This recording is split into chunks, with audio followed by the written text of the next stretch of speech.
태국은 때 아닌 난리를 맞이하고 있습니다. 한국의 최대 명절인 추석에 못해도 2만 명 이상의 한국 관광객이 태국을 방문할 것으로 예상했었는데요. 추석이 다가왔음에도 정작 태국 공항에는 때 아닌 사람들로 붐비고 있습니다. 그곳에는 한국에서 단체로 쫓겨난 태국인 불법 체류자들이 가득해 공항이 아수라장이 되어 있는 모습입니다. 설상가상으로 돈을 잘 쓰는 한국인 관광객의 빈자리는 중국 관광객으로 채우게 되자 한국 관광객 따위는 필요 없다며 드러낸 태국은 제발 한 번만 더 기회를 달라며 한국에게 눈물을 흘리며 호소하고 있는 상황입니다. 이쯤 되면 대체 태국에서는 한국을 얼마나 얕보았는지 신기할 지경입니다. 이런 상황이 이어지다 보니 지금쯤 축배를 들 축제 분위기는 어디간데 없고 현지 여행업계의 분위기는 초상집 그 자체가 되었는데요. 그럼 태국 현재 어떤 일들을 겪고 있는지 함께 알아보러 가실까요? 잠깐 1초 만에 누를 수 있는 좋아요 버튼만 눌러주시면 영상 제작에 큰 힘이 됩니다. 안녕하세요. 저는 태국 방콕에 있는 한 여행사의 팀장으로 일하고 있는 30대 초반의 리나이입니다. 요즘 태국에서 보내는 하루하루가 정말 고통 그 자체입니다. 이쯤에서 여러분께 꼭 전하고 싶은 이야기가 있어 이렇게 글을 쓰게 되었답니다. 최근 태국에서는 정말 믿기 힘든 일들이 벌어지고 있어요. 며칠 전에 제가 사무실에서 업무를 처리하고 있는데 저희 직원이 전화를 했더라고요. 그에게서 전화를 받았더니 수완나품 공항 상황이 완전 아수라장이라는 거예요. 뉴스를 보니 한국에서 추방된 태국인 불법 체류자들 수만 명이 한꺼번에 몰려와서 공항이 마비될 지경이라고 하더군요. 저한테 전화를 했다던 직원도 공항이 마비되다시피 한 바람에 여행 가이드 업무를 진행하기가 너무 힘들다고 해서 제가 도와주러 직접 공항까지 갔습니다. 그래서 공항 안에 들어가 보니 그 광경은 정말 충격 그 자체도. 아니 무슨 전쟁터도 아니고 공항 전체가 사람들로 가득 차 있더라고요. 뉴스에서 말했던 것처럼 대부분이 한국에서 강제 추방된 불법 체류자들이 보이고 물론 일반 승객들과 같이 뒤섞여 있다 보니 짐을 들고 우왕좌왕하는 사람들도 있는 사람들, 화를 내는 사람들까지 정말 아수라장이 따로 없더군요. 심지어 어떤 사람들은 공항 바닥에 그대로 드러누워 잠을 자고 있더군요. 화장실은 길게 줄을 서야 겨우 이용할 수 있을 정도였으니 식당과 카페는 혼란 그 자체였죠. 공항 직원들이 정신없이 뛰어다니며 상황을 통제하려 애쓰고 있었지만 역부족이었어요. 이 정도면 단순히 공항 직원이 아니라 경찰이나 군인들의 지원을 받는 게 맞지 않나 싶더라고요. 아무튼 제가 지금까지 수완나품 공항에 왔던 게 한두 번이 아니었지만 이런 광경은 태국 역사상 처음 있는 일이 아닐까 싶어요. 왜 이런 일이 벌어졌는지 알아보니 한국 법무부에서 불법 체류자에 대하여 대대적인 단속을 진행했기 때문이더라고요. 한국에서는 태국인 불법 체류자 문제가 사회 문제로 너무 심각해져서 더 이상 방치할 수 없는 상황인 거죠. 실제로 한국에 체류 중인 태국인 중 무려 78% 불법 체류자라는 통계도 있고 여러분들은 상상이 되시나요? 태국인이 10명 있으면 그중 8명 가까이가 불법으로 체류하고 있다네요.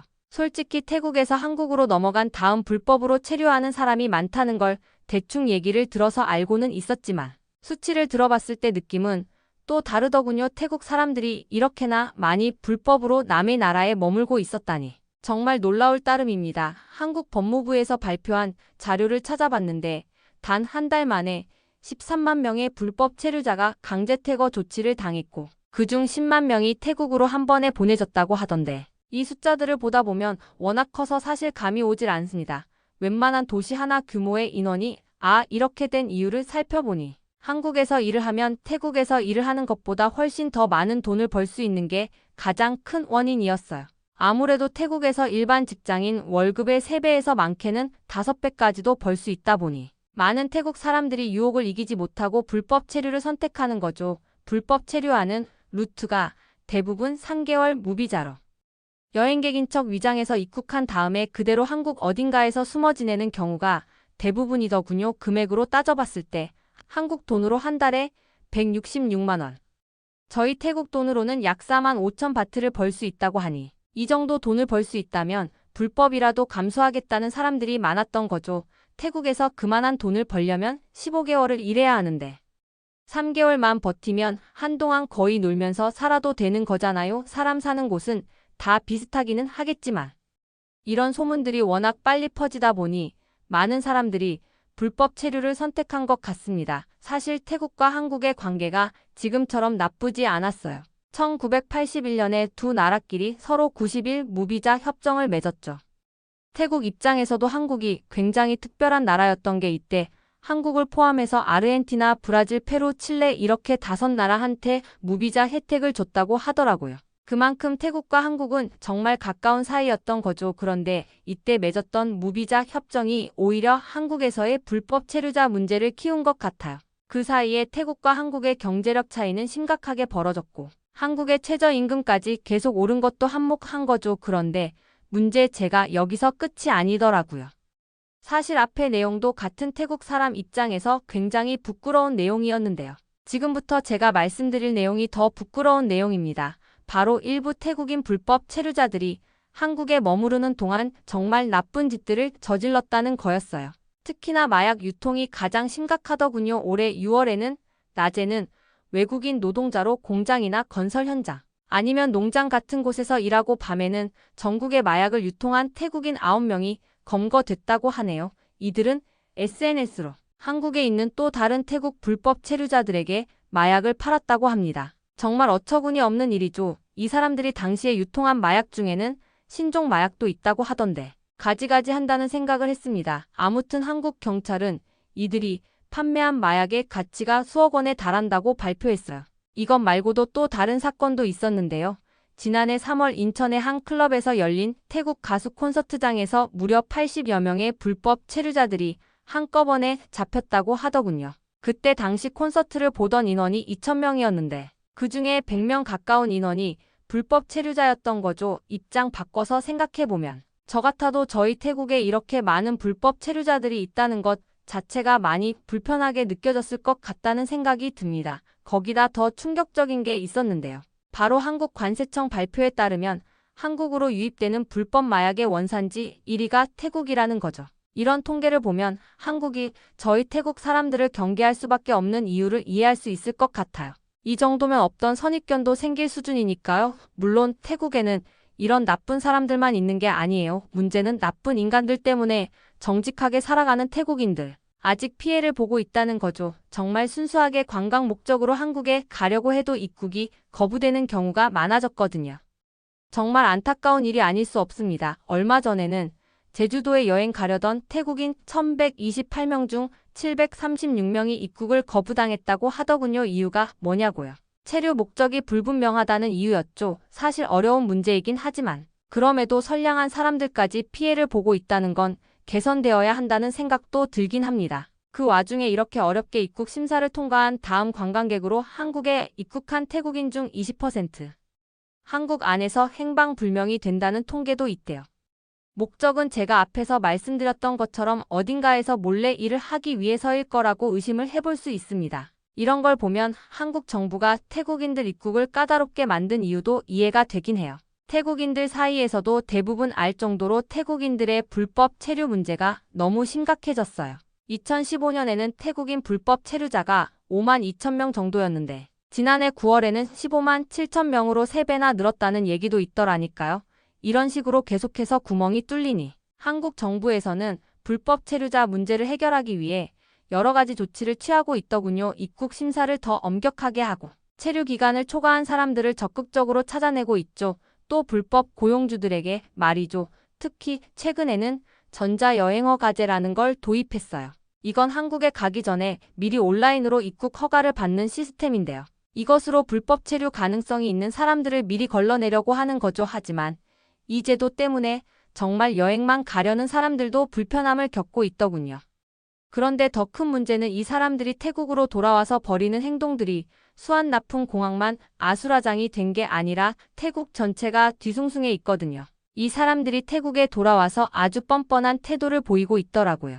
자기들은 한국에서 배웠던 기술이 있는 고급 인력이라는 이유로 지나치게 높은 월급을 요구한다는 거예요. 하지만 정작 일을 시켜보면 대부분 불법으로 일했기 때문에 제대로 된 기술은커녕 일도 제대로 안 한다고 하더군요. 그것뿐만 아니라 낮부터 술을 마시면서 돌아다니고 그러다가 취하면 난동까지 부리는 식으로 민폐를 끼치는 일이 비일비재. 당장 어제도 제가 점심 먹으러 식당에 갔을 때 봤던 장면인데 왜 저러나 싶습니다. 이 사람들 때문에 전반적인 태국의 치안 상황 자체도 나빠지고 있어요. 마약 거래나 폭력 사건이 늘어나고 있다는 소식도 들려오고 있거든요. 게다가 이 사람들 가족들까지 나서서 시위를 벌이고 있는 상황인데 이 사람들이 뭐라면서 시위를 하고 있는지 아시나요? 바로 한국 정부의 특수비자를 만들어 달라고 요구하는 거예요. 말도 안 되는 주장이죠. 불법 체류했다.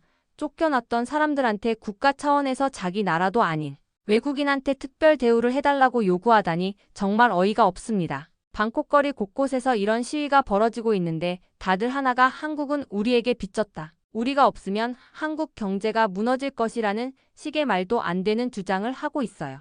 이 사람들 중에는 한국에서 일하면서 가족들에게 돈을 보내왔던 사람들이 많아요. 그 돈으로 겨우 생계를 유지하던 가족들이 이제는 안 되겠다 싶으니까 거리로 나와 시위를 하고 있는 거죠. 불법으로 번 돈으로 살아왔다는 걸 자랑스럽게 여기는 것 같아 보여서 참 바보 같다는 생각이 들면서 같은 태국 사람이라는 게 부끄러울 따름입니다. 그런데 말이죠. 일부 한심한 사람들이 SNS 뱅코리아 같은 해시태그를 달면서 한국 불매운동을 하자고 난리예요. 명백히 저희가 잘못한 건데도 한국을 탓하는 건지 같은 태국 사람이지만 이해가 안 됩니다. 이런 식으로 떼쓰면 다 된다고 생각하는 걸까요? 이런 해시태그가 달린 게시물이 벌써 370만 개가 넘었더군요. 그중 75% 여성이고 절반 이상이 18세에서 24세의 젊은 층이라고 해요. 얼마 전까지만 해도 한류에 열광하던 사람들이 오히려 이런 운동을 주도하고 있다니 정말 아이러니하네요. 일부 식당이나 바에서는 노코리안이라는 팻말까지 걸었다고 해요. 한국인들의 입장은 받지 않겠다는 거죠. 제가 봤을 때 이런 사람들 특징이 하나만 알고 둘은 모른다는 공통점이 있는 것 같습니다. 심지어 이 와중에 왕이 찰리수나 태국 여행업 협회 회장이 이상한 얘기를 했더군요. 올해 6월에 방콕 포스트와 인터뷰하면서 한국 여행 거부 운동이 일어나기 전에는 한국 인기 여행지였습니다. 이제 그런 시대는 끝났다는 발언을 했거든요. 태국 여행업계를 대표한다는 사람이 어떻게 저런 망언을 할 수 있는 걸까요? 게다가 여기서 끝이 아니고 한국이 태국 관광객들의 신뢰를 되찾는데 최소 1, 2년이 추가로 걸릴 것이라는 발언까지 했던데 정말 어이가 없어요. 오히려 태국이 한국 사람들의 신뢰를 되찾는데 못해도 2년은 넘게 걸리지 않을까요? 회장만 저래도 이해가 안 되는데 부회장도 장난 아니더군요. 8월에는 차이 나타순 유마 틸라노 태국 여행업 협회 부회장이 한국 관광지는 수명이 짧다고 하거나 중국이나 일본이 더 좋다는 식의 망언을 했거든요. 그때 부회장의 논리는 이거였어요. 한국의 관광지가 영화나 넷플릭스 때문에 유명해져서 수명이 짧다는 거죠. 심지어 중국이나 일본 여행이 더 저렴하다는 식의 직접적인 비교까지 했다네요. 4일간의 중국 여행은 1인당 약 86만 원으로 한국 여행 비용 약 117만 원보다 저렴하다면서 구체적인 금액까지 언급했던 이런 발언들 덕분에 코로나 이전만 해도 태국은 동남아에서 한국을 가장 많이 방문했던 1번 국가였는데 지금은 5위로 떨어졌다네요. 올해 초 4개월 동안 한국을 찾은 태국인 수가 작년 같은 기간보다 21% 줄었다고 해요. 아무래도 태국 여행업계의 가장 높은 사람들 둘이 연속으로 저런 말을 하니 효과가 어마어마했던 거죠. 숫자로 보면 11만 9천 명 정도라고 하던데 베트남이나 필리핀에도 밀리는 숫자입니다. 나중에 이 소식을 접한 한국 정부와 관광공사에서 격하게 항의를 하는 바람에 회장이 사과문을 직접 내서 간신히 진정시켰다 하더라고요. 근데 그 사과문의 내용이 전 되게 이해가 안 됐는데요. 협회의 공식 입장이 아닌 일부 관계자의 개인적 발언이고 한국의 오해와 심려를 끼쳐서 죄송하다는 내용이었어요. 몇 달 전에 회장이 비슷한 망언을 해서 안 그래도 멀어진 태국과 한국 사이를 벌려놓았으면서 부회장까지 저런 발언을 하는 바람에 난리가 난 건데 진정성이 너무 떨어지는 사과문 아닌가요? 회장과 부회장이 비슷한 발언을 했으면서 이걸 보고 그 누가 협회의 공식 입장이 아니라고 생각할지 싶습니다. 심지어 저 때 했던 말도 그럴듯해 보이긴 하지만 실제로는 굉장히 잘못되었던 게 한국에서는 오히려 놀 곳이 많다 보니 자연스레 돈이 더 많이 나갈 뿐이지 저렴한 금액으로도 재미있게 노는 방법은 엄청나게 많거든요. 반면 한국인들의 태국 방문도 크게 줄었어요. 한국의 한 관광산업연구소와 서울에 위치한 리미트 인사이트는 시장조사 업체에서 함께 조사한 결과를 보면 태국 여행에 관심이 적어졌다는 한국인들의 응답이 작년 36% 올해 81% 올랐더라고요. 태국 여행에 관심이 떨어진 사람이 1년 만에 2.2배나 증가한 거죠. 이 정도 수치는 조사를 시작한 이래 가장 높은 수준이라고 해요. 사실 제가 일하고 있는 태국 여행업계에서는 올해 한국인 관광객 수가 역대 최고인 200만 명을 넘을 거라고 예상했었습니다. 그래서 한국의 최대 명절 중 하나인 추석 연휴 때 최소 2만 3천 명의 한국인들이 태국을 찾을 거라고 기대하고 있었죠. 그래서 모든 준비를 마치고 기다리고 있었는데 현실은 정반대인 상황입니다. 추석 연휴가 임박했는데도 불구하고 한국인 관광객은 거의 찾아보기 힘들 정도로 줄어들었거든요. 이런 상황이 계속되면 태국 관광업계는 정말 큰 타격을 입을 거라고 생각합니다. 지금도 이미 많은 여행사들이 문을 닫고 있으니까요. 제가 일하는 여행사만 해도 실적이 바닥을 치고 있어요. 한국에서 오는 관광객들이 급격히 줄어들었으니 당연한 수준이죠. 심지어 한국의 여행사들과 만든 여행 상품들도 모두 취소되고 있는 상황인데요. 며칠 전에는 한국의 파트너 여행사에서 일방적으로 계약 해지를 통보해 오더라고요. 정말 끔찍한 상황이 아닐 수 없습니다. 이건 저희 회사만의 문제가 아닌 게 주변의 다른 여행사들도 다 비슷한 상황입니다. 태국의 관광업계 전체가 무너지고 있다고 해도 과언이 아니에요. 이대로 가다간 정말 태국이 망할 것 같아서 한국에서 제발 도와주셨으면 하는 바람뿐입니다. 사실 태국의 관광업은 한국 관광객들에게 많이 의존하고 있었어요. 코로나 이전까지만 해도 태국은 동남아 국가 중 한국인들이 가장 많이 찾는 나라였어요. 그런데 지금은 베트남과 필리핀에 밀려 3위로 추락했습니다. 한국 분들이 보실 때 자업자득이라는 생각이 들 것 같은데 이런 상황을 만든 게 다 저희 태국인들이 저지른 실수 때문이잖아요. 그러고 보니 중국인 관광객들도 너네 먹여 살려주지 않냐고 생각하는 분들도 계실 것 같은데요. 그 말은 반은 맞고 반은 틀렸습니다. 실적 같은 데이터로만 따져봤을 때는 괜찮아 보일 수 있지만 좀 더 자세히 살펴보면 저희 태국 입장에서는 정작 손해일 가능성이 매우 크거든요. 실제로 한국인 관광객이 줄어든 대신에 중국인 관광객은 거의 코로나 이전 수준으로까지 회복된 게 맞습니다. 근데 이게 문제인 이유가 중국인 관광객들은 한국인 관광객들과 비교했을 때 상대적으로 예의가 없고 민폐를 끼치는 경우가 많다 보니 현지 사람들 사이에서도 골칫덩어리예요. 관광객 머릿수는 분명히 많아졌지만 정작 와서 돈은 안 쓰는 데다가 계속해서 물건을 부수거나 시끄럽게 굴고 치한 경우에는 노상 방류까지 하고 돌아간다니까. 뒤에서 처리하는 입장에서도 정말 미칠 노릇입니다. 그래서 이걸 받아야 하나 말아야 하나 고민되는 지경이지만 그래도 저희가 먹고 살긴 해야 하니 하는 수 없이 받을 수밖에 없는 상황이랍니다. 그런데 말이죠. 저희 태국의 국방부 장관은 대체 뭐 하는 분인지 모르겠어요. 얼마 전에 군사력으로 한국은 언제든 제압할 수 있다거나 서울을 3시간 만에 불바다로 만들 수 있다는 식의 말도 안 되는 소리를 했거든요. 최근 중국과 합동 군사 훈련을 했다고 해서 우쭐해 하는 걸까요? 태국과 중국은 2015년부터 매년 공군 합동 훈련을 해왔거든요. 올해는 특수작전 병력까지 투입됐다고 하던데 아마 이런 훈련을 몇 번 했다고 해서 한국을 위협할 수 있을 거라고 생각하는 모양이더군요. 저도 잘 몰라서 전문가들이 말하는 걸 찾아봤는데 전문가들 말로는 한국과 태국의 군사력은 비교조차 되지 않는다고 하더라고요.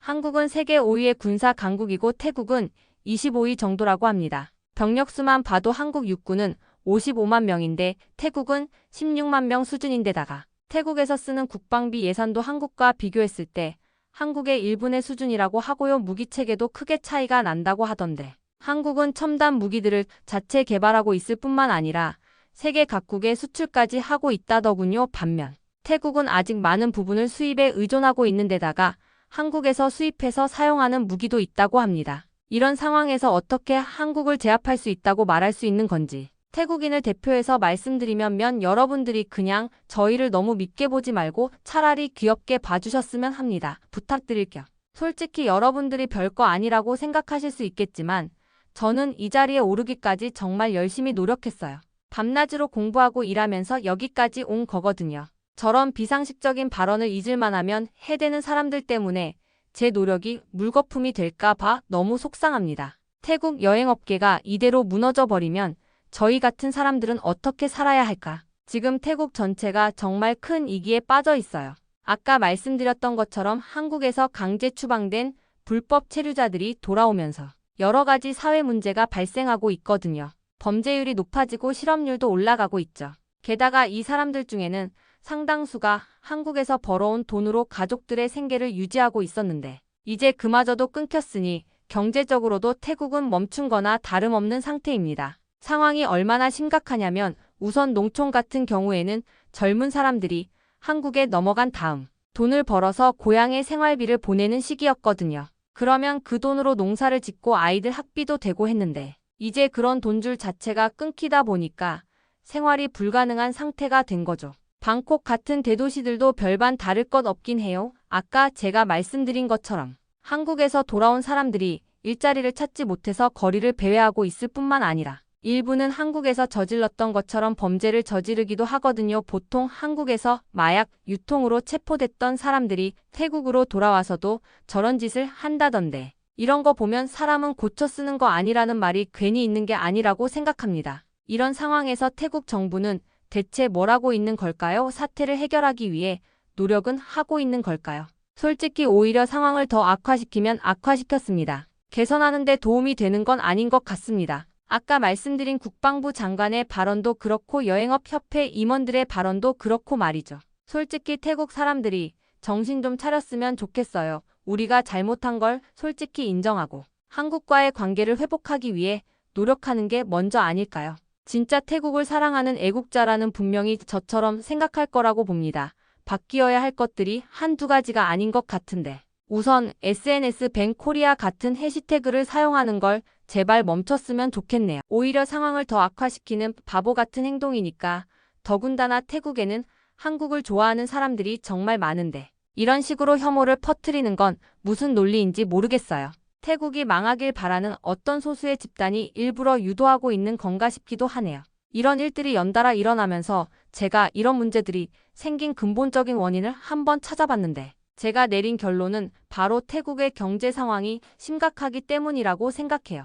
여러분들도 아시다시피 태국은 오랫동안 경제 성장이 둔화되었고 그러다 보니 수많은 태국 사람들이 더 나은 기회를 찾아 해외로 나가려고 하는 거죠. 특히 한국은 저희 같은 태국 사람들이 봤을 때 돈도 많이 주는 데다가 환경도 깨끗하고 최첨단 기술들이 발전된 곳이다 보니 선망의 대상이 될 수밖에 없어요. 물론 태국의 이런 내부적인 문제를 한국 같은 남미 나라까지 가서 불법적인 방법으로 해결하려고 하는 건 안 되겠죠. 결과가 어떻게 되던지 간에 태국의 경제를 발전시키는 게 먼저일 테니까요. 제가 알기로는 한국도 전쟁 직후에는 정말 가난했고 한국 사람들이 말도 안 되게 노력해서 지금 같은 위치에 올라간 거라고 알고 있는데 태국에도 아직 기회가 있지 않을까요?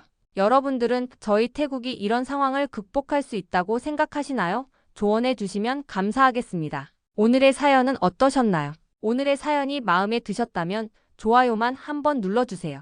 1초밖에 안 걸리지만 좋아요를 한번 눌러주시면 더 좋은 사연을 소개해드리는데 큰 힘이 된답니다. 긴 영상 시청해주셔서 감사합니다. 오늘도 행복한 하루 보내세요.